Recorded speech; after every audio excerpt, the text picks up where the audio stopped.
Hello, everyone. Welcome to a special Amigos event. You'll recall that last week, myself and John Bodekar Schaller had a chance to sit down and play the Amiga classic from Cinemaware, the King of Chicago, a unique game even amongst the other Cinemaware offerings. And you could argue that this comes closer to the true vision of Cinemaware than pretty much any of their other games, with the vision being that you're making a movie that you play.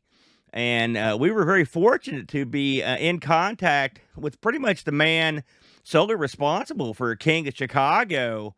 And he's joined us today. I'd like to welcome in Doug Sharp. Doug, thanks for joining me today, man. I appreciate it.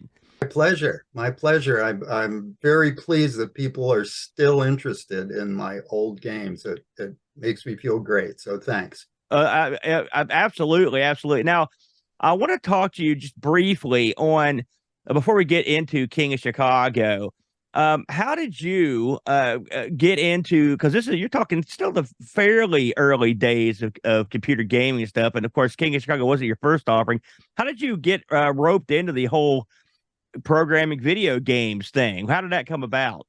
Uh, I started as a fifth grade teacher, and Apple IIs arrived at the school, and I'd take them home on weekends, learn to program in BASIC, and soon I realized that I probably make more money doing computer program I was making as an elementary school teacher, and that sure turned out to be true. So um, I, I I went for a few months to a grad program in computers in education, but one of the professors there, Mike Johnston, and I decided, well, we'll form a company and make some money, and that's what we did. So um, I did a lot of porting of games between machines to make money. We wanted to make uh, a bankroll that we could use to do our next game, our first game, really, which was Chipwits. And so we made good money, like moving a game from the Atari, Atari 800 to the Radio Shack, and Commodore 64, a lot of Apple to Commodore 64. So we got good money because we had virtually no competition. And so Mike and I came up with this game, Chipwits, and love to talk about that, but that's not what we're here for. And it was a bestseller at the time, and so that got me into the game industry. And since then, most of the money I've made has come from computer games, and I'm very proud of that. I Um, definitely want to touch up on Chipwits in a bit because that's your other big hit, and it's sort of it's also still sort of in the lingering around phase, much like King of Chicago. Now, um, I read a great article. I want to definitely want to give this guy a shout out, the Digital Antiquarian, who did a real nice write up on your game, King of Chicago. Um, so when Chipwits came out, would you call that a major hit I mean, it was a fairly popular game, and as I recall, I have to say I don't know if I've played Chipwits, but I knew about it. The game that sort of was the predecessor. It's sort of like a robot programming sort of, right, but Rocky it's sort of like a battle. But yours wasn't really battle based; it was like mission based. Am I getting that right? Um, right. It wasn't two mechs, slinging missiles at Right, one another. I mean, they're humorous little robots who drink coffee and eat pie for power. And the big thing about Chipwits is that we invented a new language that's entirely based on icons, purely visual language. And so that I did the game. I coded it in the fall of '84, and that was the first year that the Mac came out in the spring of '84. So within 6 months, I had I'll brag. Within 6 months, I had a bestseller out, and of course, there were very few games on the Mac at first. And Chipwits was good, so it won a lot of awards. And proud of both my games, King of Chicago and Chipwits. So yeah, and I got to put in a plug right now, and we can talk more later. But Sure. go to chipwits.com, sign up for the mailing list, and you can be a play tester. Next month, we're going to do some more play testing, and it's a very addictive game, just as programming can be addictive. So, hope a few of you sign up. I got to ask you, since you brought it up, what platform is Chip was going to be coming out on? We're doing it on the Unity platform, so Oh, okay. yeah, yeah. No, it's going to be out there for real. It'll be running on a lot of machines. So. Very good, very good. Now I want to talk about how you transitioned or came out of that. Like, can you briefly explain to me the bridge between when you finished up Chipwits, because I believe the next thing you got into was in fact the Mac version of King of Chicago. Like, what happened in the middle there? I, uh, I write sci-fi now. I've always considered myself a writer. I mean, that has been my goal. And so the thing that really pulled me into King of Chicago was Bob Jacob. Um, he Part of the Chipwith story is that he in '84 he was a software agent. He would hook developers up with publishers. That was his gig. And at in the summer of the year when we were pretty far along with Chipwits, and um, we were very confident.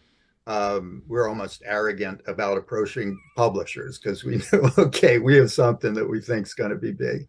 And so, as we were about to send it out to publishers, I saw probably in the back of Creative Computing or something like that tiny little ad, Bob Jacob, software agent, and phone number, uh, and so that got my curiosity. I said, okay, we'll call this guy. And if he can convince us that we need an agent, we'll sign up. And he convinced us. I mean, he did a strange but good job for Chipwits. We wound up with two publishers, which wasn't ideal, but we sold about 22,000 copies, which was pretty big back then. Yeah, in It wasn't '85. That's real good. Yeah. Yeah, it wasn't a major hit, but it sold some copies and got some fans. And so he was Bob Jacob was my agent for Chipwits. And then he got this crazy idea for a company called Master Designer. And he liked my work on Chipwits. And so he asked me to be one of the first four master designers to do games. And of course, Master Designer later became Cinemaware, which, yeah, catchier title. I mean, Yeah. it's a good title. And so Bob said, okay, it's all about movies on computers. And I've got some genres that you can pick from. I've got sci-fi. I've got a Robin Hood like adventure, and got one set in Persia, and then a gangster game. And I immediately jumped at the gangster game. I wasn't a real scholar of gangster movies, but I enjoyed them. And so that was my slot. I was doing the gangster game. And so I had, I'm not going to get deep into the system that I built to tell interactive narratives. But I'll maybe later I can talk a little about it. I had this set of ideas about how you could tell a story without hard branching through the whole story. And that was the heart of Dramaton.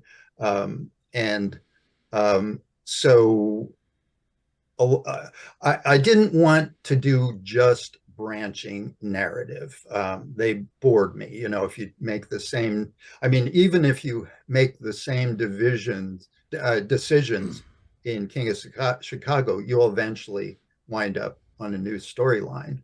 Um, but so so I had the story that was developing in my mind. I had to learn C, and I had a very tight budget, so didn't have money for an artist, and so meet Oh, Callahan, there they are. Lola, I love all it. the stereotypical gangsters. The here's Bull, the ugly enforcer, and here's the last one, Ben. They've held up great, haven't they? I'm That's- a pack rat, and I'm glad. One of the things I've enjoyed in the last 37 years is I carried around a box labeled gangster I love it. You know, heads. it's funny. I'm glad you. I was going to bring that up, and you beat me to the punch there. One of the things that sets the Mac release, I mean, well off from pretty much anything else, is the fact that you use the clay figurines. Like, are you do you work in the medium of clay as a sculptor? Is like how did that happen? Can you get into like when you decided what to do in terms of the art? Like, where did that come from, right there? Well, I like to. I mean, I like to dabble in various art forms. Yeah. I put out weird albums, and I write sci-fi, and so it just seemed like a fun thing to do. And it was, even though I wound up with these potato heads that really turned off some people, but some people really loved them, and I'm proud of them. They're Oh goofy. yeah, it's so memorable. I mean, you're gonna be hard pressed to find another game that looks anything like that Mac version. And it's of course you've got that strapped to this insanely impressive, dialogue game that you've got there, and it really, in some ways, I find it quite charming. To if I'm honest about it, I mean, yeah, the Amiga version obviously is a better look than the other versions, but I mean, the clay. There's something you just don't ever see in any other game. So I found that highly entertaining. How long would it? I mean, did you have? Were those all the clay figures you made? Did you have more characters? Or those are the Oh, I've got a big box. I've got probably eight more. really?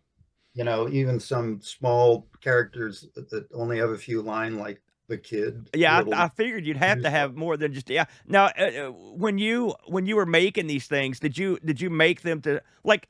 I guess what the next question I want to ask, and it sort of feeds into the figurines, like when you're constructing a game like this with so much, I can't even imagine the amount of just text that's in this game and the amount of dialogue you had to put together. Like it just seems like a daunting task for one man. You know, it's Well, here's the script of King of holy Chicago. moly. It's a hunk of writing. Yeah. Yeah, and it's. Oh, wait a minute. Let me turn it upside down. I'm showing you blank pages. But, so yeah, it's very intricate. Let me see. I'm not gonna, but I had the help of a local Minneapolis playwright, Paul Walsh. Paul Walsh, yes, he's credited on there as the dialogue coach, if I'm not mistaken, something like that, which I thought was That very movie-like, for that was sure. yeah. He helped me write the script, and we jokingly said he's the dialogue coach. But one of the things about my interactive narrative system, Dramaton, since you didn't have to make this intricate tree of branches, um, you could at any time just say, "Oh, I want Pinky to go to a beer hall and involve him in a fist fight." And we'd write that little scene. We'd set it up so we knew, is it a beginning scene, middle scene, closing scene? And then we'd say, okay, he's only going to have this fist fight if he doesn't like this other character. So we'd set it up how it would be selected. And I sent you some links, and one of the links that you can include on the pages. Uh, it goes to two papers that I presented about Dramaton.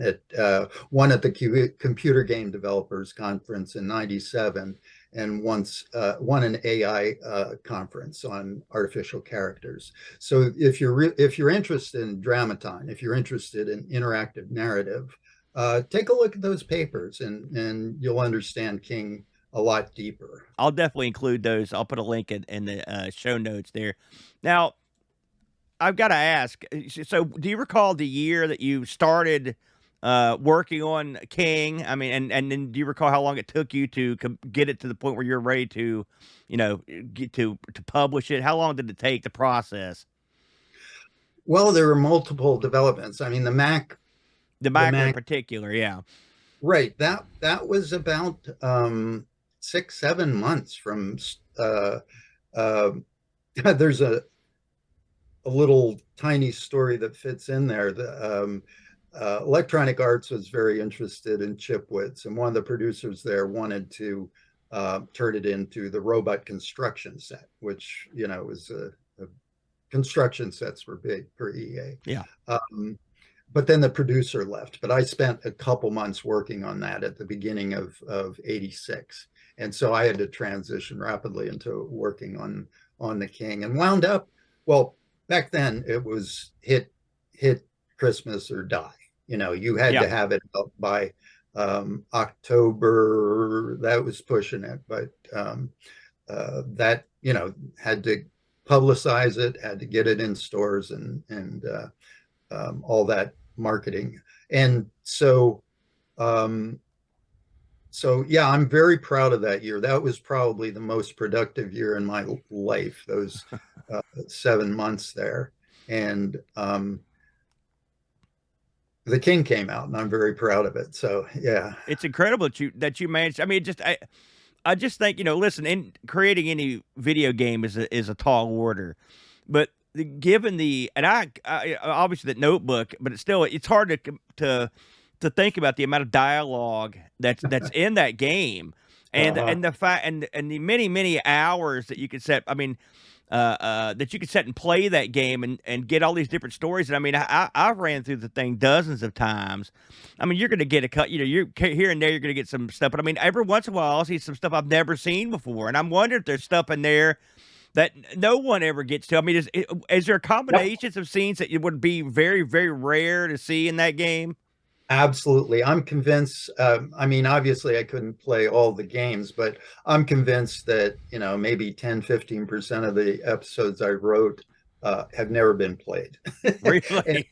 didn't have, if I were to do it today I would do a test suite to make sure that it was hitting everything. And, but yeah, like I said, there's about 8 hours of dialogue, and you'll see maybe 20% in one playthrough. One of the things that I don't think is apparent, maybe you saw it, was the game starts in various places, and I mean, different conditions. Some of them, Pinky, the protagonist, is very weak, and the men in the gang don't respect him. Yeah. Uh, so he has to do something hard. And other times, knocking off the old man as a walk, is just easy. Yeah. Uh, Yeah. One of the things I wanted to talk, I guess before we get into, let's talk about the transition up to the Amiga, since that's what a sure, lot of people are coming here to see. So, you I bet. I assume that at some point, given the success, do you recall, was this a pretty successful release on the Mac when it came out? Yeah, it got some press, and it was popular enough that the Bob actually put some real money into Was that. it always was Cinemaware's goal to always branch out all these games to multiple systems, or they're going to see how they did on the original release? Like, what do you remember what the plan was on that? um, Bob may have had a plan. I I mean, was did you just know there would be multiple releases of it, or were you at first just assumed it was only going to be on the Mac? no, I well, no, yeah, you're right. It was the plan to branch out Yeah, into other systems, and of course, when when Bob saw the Amiga, that's where his mind went. When I saw the Amiga, his jaw dropping, and it was just this little ball floating around on the screen that Yeah. got my attention. How are they doing that? It was so advanced. Saw it at a trade show. It might have been CES, Consumer Electronics Show. And it wasn't a very big display. It was sort of off in a corner, these geeks showing this very cool computer. Yeah. Yeah, yeah. So I was there, right at the beginning, and immediately Bob was all in on the Amiga, and the just purely the advancing graphics. I mean, that would have been enough, but it was an extraordinary computer. It was really, I programmed a lot of micros, and it was the funnest computer I ever worked on. It was at that time, I mean, it was an adventure to program on the Amiga. There weren't tons of example programs that you could take apart. And the place where you went for information about the Amiga was BIX, the Byte Information Exchange, which was not on the internet. It was a BBS. So you'd sign in with your, squealing modem and look for, you know, just any information on the Amiga. And I couldn't figure out how to page flip for animation. It wasn't obvious, and you draw on the off-screen screen, and then you flip it so uh, you don't see dirty graphic updates taking place. And so once I went on to Bix, and here's how you flip screens. And I didn't understand the code, about half of it I didn't understand, but I stuck it in and made some adjustments, and it worked. And man, that was a good moment. I mean, like I said, I didn't know what the whole thing did. It was like a magic incantation part of it, but I didn't want to go through and even remove a single line of code from it, because it worked, and Yeah. I was on a huge deadline. And like I said, the Amiga King of Chicago was upgraded in many ways. I mean, the gameplay, the whole system of handling the budget. Yeah, I had heard the Mac version could make it. It was a bit unwieldy and could make the games last a long time. Is that an accurate statement there? Yep, that's Yeah, very. I And I like what that you put together in the Amiga version. I think it's a pretty easy to understand and use, page there with all the funds and whatnot. So I think that was probably a pretty good move there to put that in. Well, I really liked, was it your idea, your partners, that I should have simplified it by saying, oh, I'm going to pay the gang more instead of I'm going to pay them Yeah, Boat mentioned that. Yeah. $11,305. Yeah. Yeah, but I can't go back and change that, I'm afraid. So I think it works okay personally. I like the detail work you could do in the because one thing about that game often when you start out your pinky's so broke that I go in there and fiddle with the numbers so he's got a little bit more money to throw around, and that I thought that was a nice addition. I'm assuming those figures and the amount of money you're taking it from your various enterprises all play into the story, in some however you've got it set up there. But I yeah. like that. Now, when you brought this over to the Amiga, did you do the bulk of the conversion and then you had some of the staff there at Cinemaware laying the graphics? Is that the way that went down? Or? It was a collaboration. I did the porting. I had a lot of experience in porting, and it was my game, so I wanted to fine tune Right. it. Right. You ported this and stop me when I'm wrong here, but I didn't realize how many systems this has gotten ported to until we did the show. I mean, and I don't know if you did all these, but I mean, this was on the GS. It was on the ST. I did the GS conversion And you port. did. I think you also did the. Did you do the X68,000? Did you do that one too? Did That not do that. there's. I was real surprised to see it on there, and of course, there was a DOS port as Yeah, that well. I horrible graphics. I got a story about the DOS port. The story, the King had some very mild profanities. Like I think I used the word ass a couple times, and so we sent it to a group that were going to port it to the MS DOS. And not only did they port it, but they took out, they replaced the naughty words with, like, ass became keister for some reason.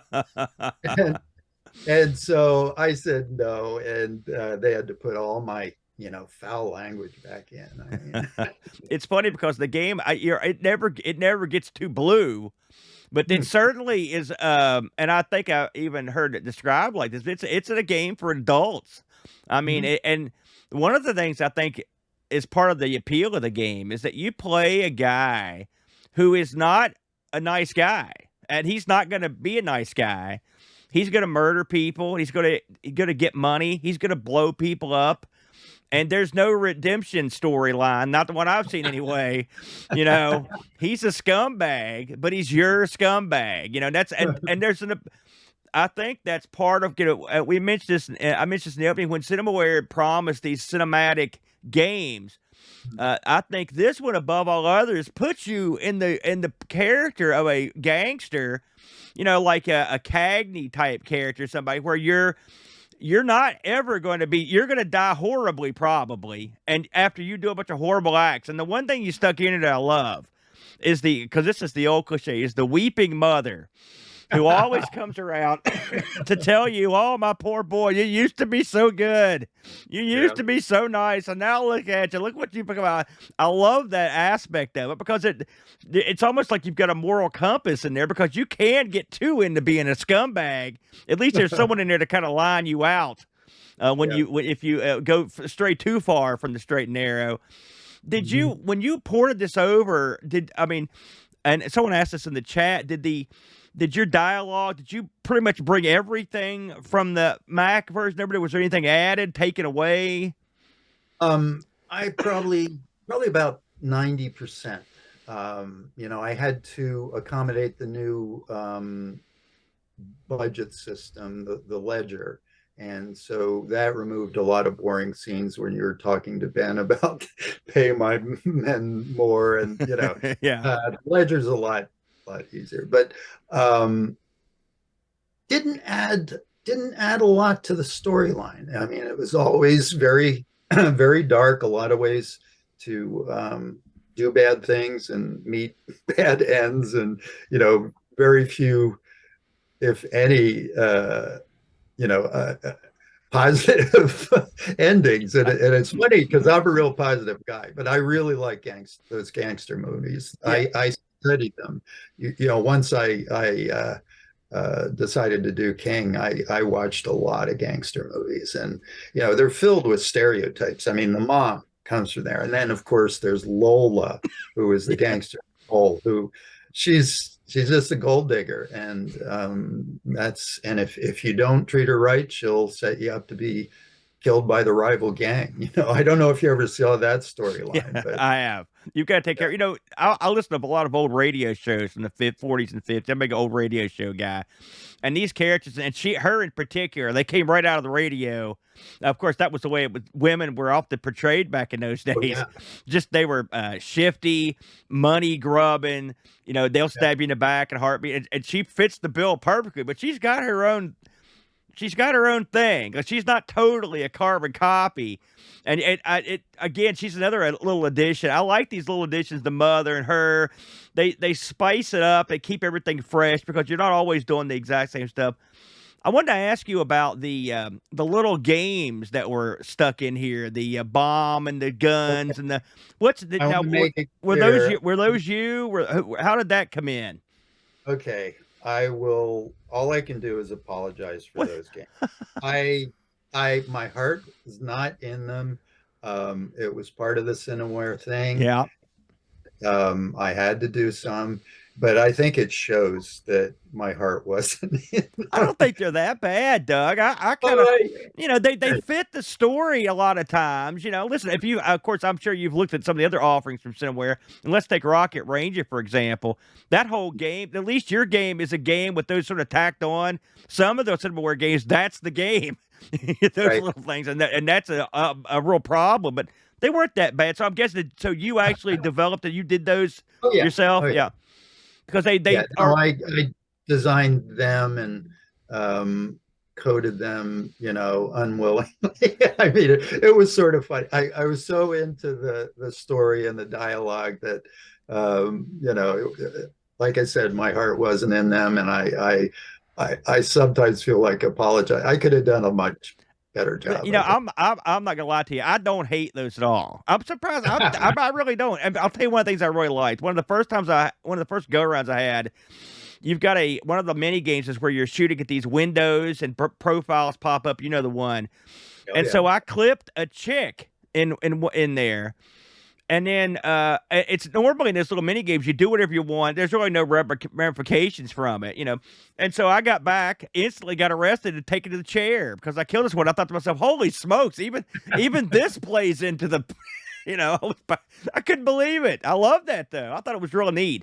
I mean, it's a Cinemaware staple. It's funny because those sorts of games that you put in that game, they appear through a lot of the other Cinemaware titles. I mean, that exact sort of thing. So they seem right in line, with everything else there. Now, when you saw the game with the new graphics and stuff, I mean, were you happy with the way it turned out graphically? Having gone from the clay figures and stuff. I mean, did this look like a vision you would have had about how the game was supposed to be? I loved it. I was lucky enough to work with Rob Yeah. Landeros, who went on to do The Seventh Guest. And Oh, he, yeah. yeah, yeah.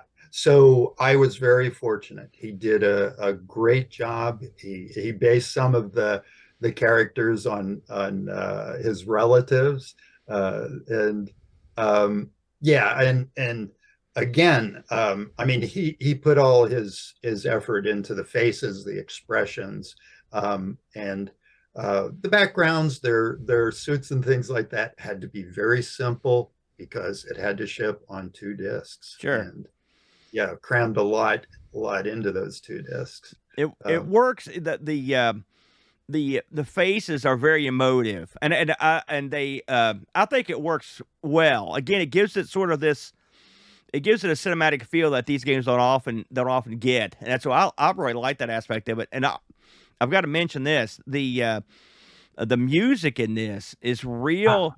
It's a real odd collection, and I told Bo. I don't know. I assume you saw the last week we talked about, it, but in a vacuum, if I listen to this stuff like in my car, it'd be like this is madness. This is madness music.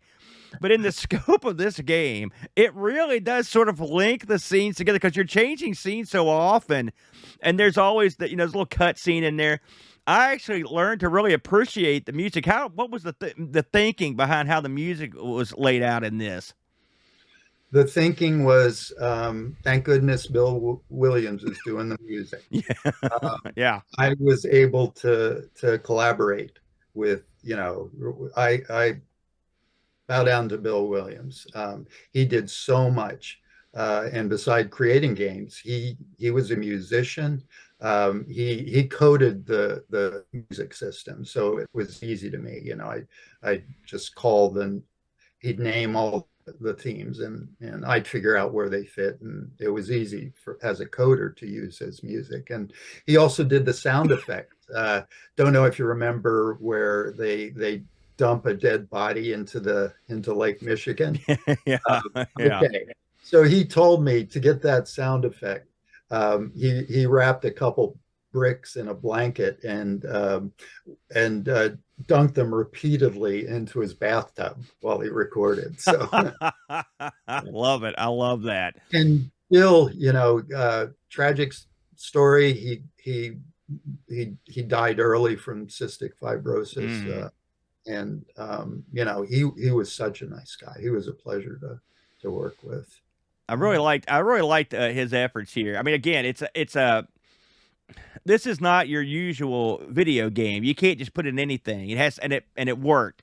That's the one thing I like about the King of Chicago. It's a everything about it works in tandem. So there's a nice flow to it when you play it because it could easily feel disjointed if there wasn't something that was kind of linking everything together, and that works, on top of the brilliant dialogue. Now, when this game came out, at least on the Amiga, I mean, this was a bona fide hit, right? I mean, I read that this sold somewhere in the ballpark of what 500,000 units across the platform. I I wish. mean, that's what I was going to ask you. I thought to myself, that seems like an awful lot of units. Do you have any idea what this thing moved? About 55K. About 50. Someone added a zero there. Then I would Yeah, wager. So, well, yeah. No, 55K is the that across? 500,000 is, of course, Defender of the Crown. Oh yeah, yeah.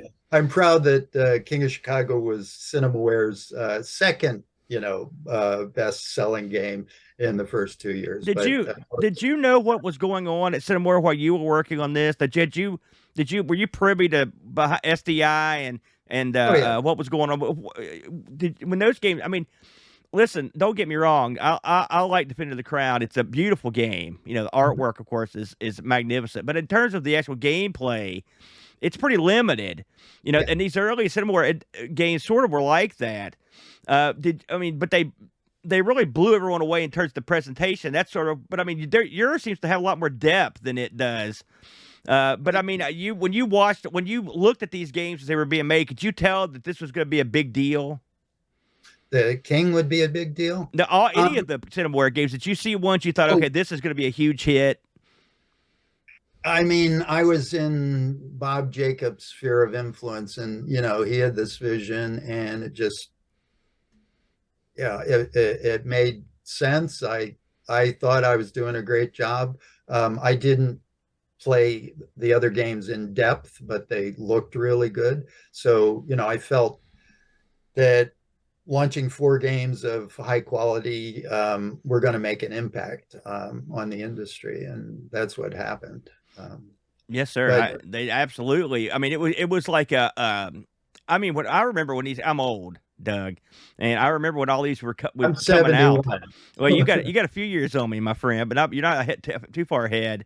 But I remember when all these came out, and they really were. Of course, the Amiga was a remarkable machine at the time, so far ahead of everything else. But this was the first. This set of titles were the first ones that really. This was the perfect machine to release these games on, and it was a Absolutely. marriage made in the stars, Mhm. and so of course here we are talking about them all these years later. Yeah. I wonder. This is completely off the subject, but I had to bring this up. I was again. This is digital antiquarian. He has a quote in here from you, and I thought to myself, this is so funny. He says in a presentation on King of Chicago at the 1989 Game Developers Conference, you guessed that artificial intelligence would reach a point around 2030 where you call fat and deep AI driven story making games will become possible. Now, the quote that continues this, he says, it doesn't look like that's going to happen. Now, this is a pretty old article, but here we are in 2023, and it's absolutely. I mean, you were pretty close, I think. I mean, I don't know if you remember saying that, but Oh yeah. Oh you've got to yeah. be looking on here, and it's like here it comes. I couldn't believe the timeliness of that article. I mean, I'd say by 2030 we're going to be right in it. I think you were dead on. I've always, I write sci-fi, so I followed AI, and Sure. even back in '97, there were some curves of improvement that were pointing to, a singularity. And my sci-fi books, Channel Zilch and Hellsbet, have a lot of singularity storytelling. I was going to So ask you about that because now let me touch on one thing. And I want to get to the books because one thing I wondered is when you finished King, and of course it was a big hit, and Cinemaware was on fire. Why not? Why? Where was King 2? Where was the next offering from you? Why didn't we get? Did you just hit the wall on some of the stuff, or what was it that why did you not? Why do we not get any more games like this? Or are there some I don't know about? Because I'd love to know about them. No, no. I was I survived Cinemaware, let's put it that way. It was a draw on you, was it? It, it, um, I appreciate what Cinemaware did for me, but there were some things that made it so I had to leave.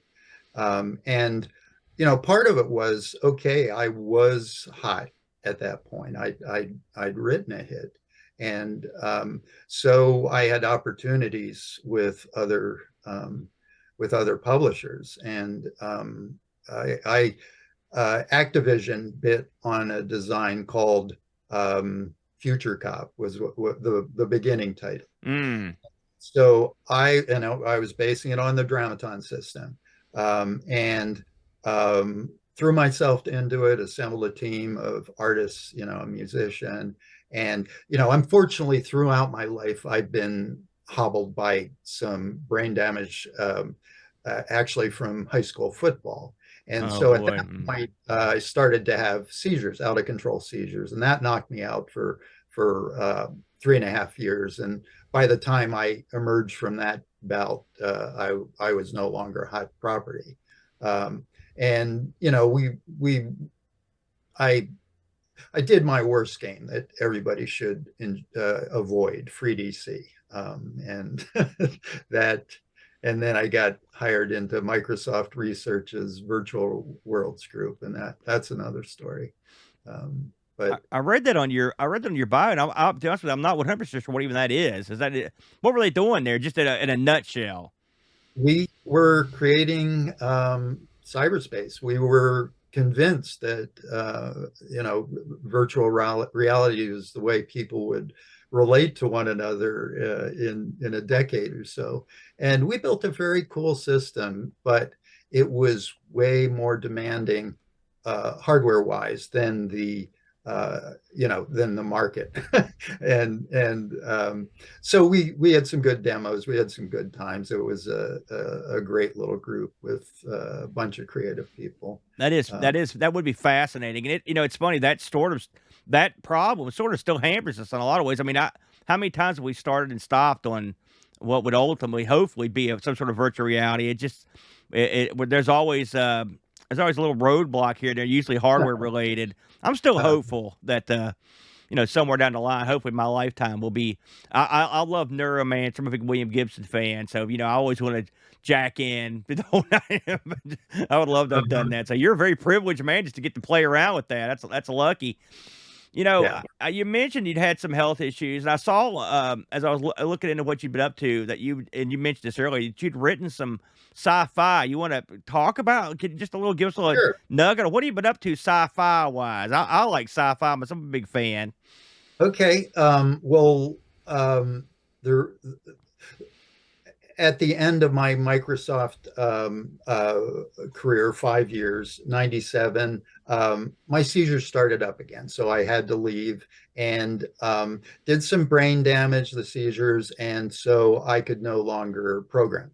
I have a number of cognitive deficits.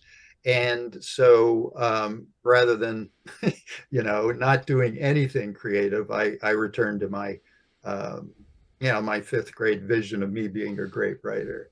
And so, yeah, took me a long time because of I won't go into it, but it took me 21 years to finish Channel Zilch.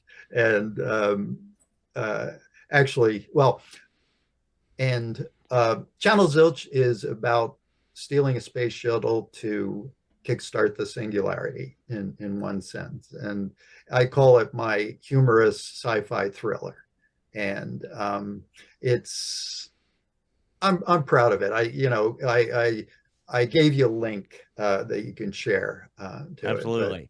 yeah, it's gotten good reviews. Never a big hit, but yeah, I'd appreciate it some people took a look at And it. your offerings are they're all available on Amazon, right? I looked Right. over. It looked like they were all still good to go. So that might be. Listen, I'm definitely going to pick that up. I like a good sci-fi book now and again. And Boat's a big. He's a book reading sucker, so I get he Well, loves that stuff. Now I I'm want. working on a new book too. I got to Oh, tell you. go what? Can you give us a little tip or what? What do you Yeah. got Oh, cooking there? yeah. Yeah. No, it's called Elon Musk and the Sweatshop on Mars. It's a satirical book that's going to be set on Mars after when Musk's settlement is set up. So I'm having fun with it. I can't even imagine what that's about. Oh my, the provocative title, that's for sure, Doug. Thanks. Um, now again, you may or may not want to talk about this, but I know you had written up, I think it was on your blog or this, that you were co-founder of the something called the Central Pain Syndrome Foundation. This is a charitable foundation here. Do you want to talk about that a little bit in case somebody wants to would like to look into that? Well, I one of the main problem that I got from my brain damage is a condition called central pain syndrome, Hmm. and it's nasty. Yeah. Yeah, I for a time the foundation, because of our illnesses, it was hard to keep it running. Let's put Hmm. it that way. So, but it was a good effort, and we connected with some people who are still, you know, connected through the internet, and that was good. Yeah, But I checked them out a little bit. I mean, again, my mom has the chronic pain back issues, so I can fully understand that going down that path. I always like to see something like that. Hey, being co-founder or something like that, it's something to hang your hat on because if you even help one person with something like that, you've done something. That's because that's a long road to hoe with that sort of ailment there. Before we fold it up here, I definitely want to talk about I guess what you're doing with Chipwits. Would you call this a revival or was a sequel? What's the scoop on what you got cooking here? okay, we call it a reboot. Okay, the only one I And didn't say. you know, Chipwits. That's oh, is that backwards on the No, I got it. screen? It looks fine. Okay. Um, I I've always had as much interest from old players in reviving Chipwits as there's been interest in King of Chicago. And um, King of Chicago really didn't need a modern reboot. It was what it is. But Chipwits had a lot of potential to go in new directions. And so a couple of years ago, it just hit me. I know a guy who's a programmer who became a programmer because he played Chipwits when he was a teenager. And so I approached Mark Roth, and he was delighted. It's like a dream project for him. And he's led a team that has just improved Chipwits beyond my wildest hopes. It's beautiful. It plays beautifully, and yeah, I have a lot of hopes for it commercially. People got really addicted to the old Chipwits, and that's going to be times a million with the new one. So yeah, check it out. I'd really appreciate it if you signed up for the mailing list, and we're going to do play testing and yeah, and I provided you a link to some reviews more about Chipwit, so you can I'll stick that in the show notes there. Before we go, I've got to ask the big question here, Doug. Mhm. You've got a few years on me. How in God's name did you manage to keep that beautiful hair on your head all these years? And here I am with not a speck. You've got long, golden, beautiful locks of hair, and I've got nothing here. I would Thank love you. if you do not look your age. I look like the 75 or 80-year-old guy. You look like you're about 55 or 60, Doug. You've been living right, my friend. Thank you. Well, I've earned every one of my 71 years, so I'm not shy about saying it, but just owe it to genetics. It was roll of the dice, and yeah, and of course, purple there, you know. Yeah. Yeah. I love it, man. I love it. One thing we can't stop. Yeah, I got one more thing I got to Let's mention. keep going. I actually have a few notes that Oh, yeah, I'd if like you've to got talk more, about. get in there. But Yeah. I want to talk real quick about how we actually ended up meeting because if you don't mind, just because I thought it was so funny. We did a show years and years ago. Gosh, it was way back in probably the first couple of years we did the show where we interviewed a guy named Sven from Cinemaware in Germany. He actually came on the show and he was plugging a Defender of the Crown like super set that was coming out. I mean, and we were going to give a copy this away. We plugged this thing for years, waiting for it to come out. And Mhm. you out of the blue, I got a comment on that show that's from you, and you're talking about spin not paying, and I thought to myself, that sounds about right. And I thought that's why I had to send you a note or try to hook up with you. I was like, because it just struck me as funny that of all the comments we've ever gotten on the show. And by the way, that's not the first time I've heard that, but not about spin. We contacted another fellow for the exact same reason, but somebody so I'm guessing getting held up for money was not an uncommon occurrence back in the day. And I don't Yeah. think either one of us are going to be talking to Spin again. So I thought that was pretty amusing. I yeah. No, it was right now, you know, it's I think it's still there's a Cinemaware package on Steam. So, Yeah, you know, it's King quite is out. good. Yeah, they've got sort of an anthology over Haven't there. haven't gotten a nickel from that. Oh, So, well, there anyway, you go. yeah. Few notes I took during your review of Sure. King of Chicago. One, there never was a serious effort to put it on the Commodore 64. I mean, Really? it would have been there just wasn't enough memory. It would have been yeah, Was no, it that so? would. That was never because that was something I read on. I believe it was on Moby or Wiki. Well, of course, you get all kinds of crazy comments there. So there was never any sort of no one ever approached you about porting that over. We discussed it at length, you know, because it was a hope, but I Yeah. just had to say, no, this is a no can do. Um, uh, so, um, okay, I'm gonna. Oh, I loved your comments about deaths in King of Chicago. How they were so funny. The character would just slump down and say "ah" or something close to And what that. was better is they would be there for scenes. They would just be slumped down. It was always Yeah. it was, but I mean it was fine. I understood Oh, why it was like that, but it is amusing. yeah. It amused me. Let me see. Okay, we've covered most of the things I had notes for. Although I wanted to say that one of my next projects is came from your guys' suggestions. I am going to do a King of Honolulu, and then my next game is going to be a zip line from the top of the Louvre to the top of the Eiffel Tower. So thanks for those ideas, Oh guys. boy! Listen, no one's ever listened to our show to get their programming. And I can tell you that right now. It's a who's who of what not to do with your program. It's good. Well, thanks a bunch. This has been a pleasure, and we'll stay connected. Thank you So, very much, Doug, and good luck with Chipwits and your books. I hope everyone will check this stuff out. I mean, listen, we know this man can write up some dialogue. I have no doubt. When I read that you had books on the offer, I was like, boy, I'm not surprised by that because probably writing the books half the dialogue that's in King of Chicago. So, but Doug, listen, I really appreciate it. I'll let you get back to doing your thing, and we will chat at you somewhere down the road, my friend. Have a good cool. evening, everybody, and thanks for tuning in. Adios, Yeah. everyone.